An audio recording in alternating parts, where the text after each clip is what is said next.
Assalamu alaikum wa rahmatullahi wa barakatuh. In the name of Allah, the most gracious, the most merciful. Today is the second recording video for us, the second session of recording videos. And the title of today is In the Presence of Allah, His Prophet and the Ruler in Surah Al-Hujurat. I would like to start with some introductions about this surah. The Quranic chapter entitled Al-Hujurat is one of those chapters which deals with a number of issues and directives which affect the day-to-day life of a Muslim and also the Islamic community and the state as a whole. Allah subhanahu wa ta'ala in the beginning of this surah says أعوذ بالله من الشيطان الرجيم بسم الله الرحمن الرحيم يا أيها الذين آمنوا إن جاءكم فاسق بنبأ فتبينوا أن تصيبوا قوما بجهالة فتصبحوا على ما فعلتم نادمين. All you who have believed, if there someone comes to you with some information, what you should do is investigate this news, lest you harm people out of ignorance and become over what you have done regretful.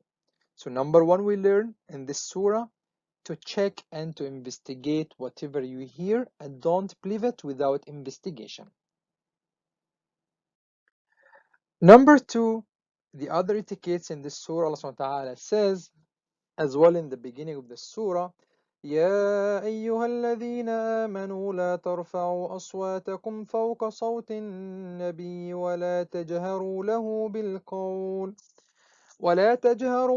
بالقول كجهر بعضكم لبعض أن تحبط أعمالكم وأنتم لا تشعرون. Which means, all you who have true faith, all you who believed, do not raise your voices above the voice of the Prophet and do not be loud in speaking to him. For if you do this, then all of your good deeds will be made devoid of all virtue while you do not realize it.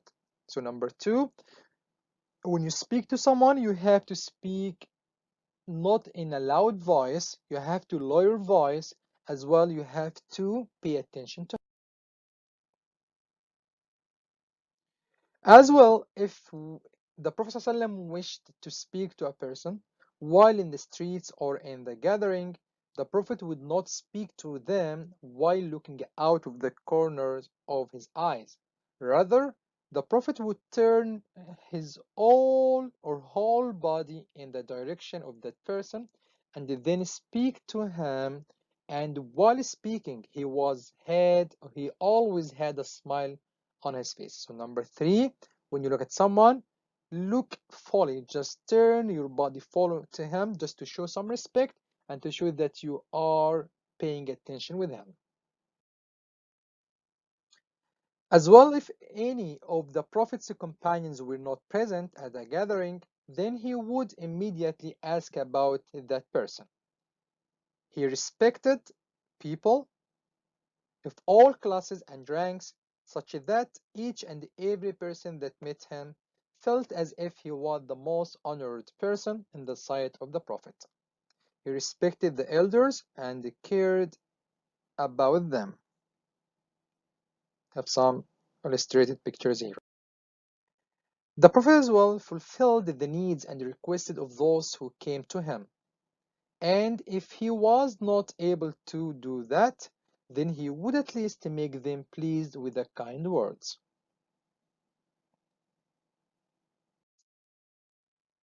The Prophet ﷺ used to be tolerant of bad etiquettes from those who did not know better and those who were strangers, and if someone performed an act that was not in accordance to the Prophet's or with the Prophet's nature, the Prophet would not think anything bad of it.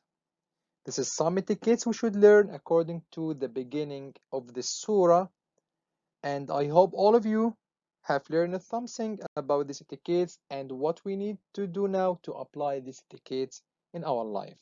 Thanks so much. Assalamu alaikum wa rahmatullahi wa barakatuh.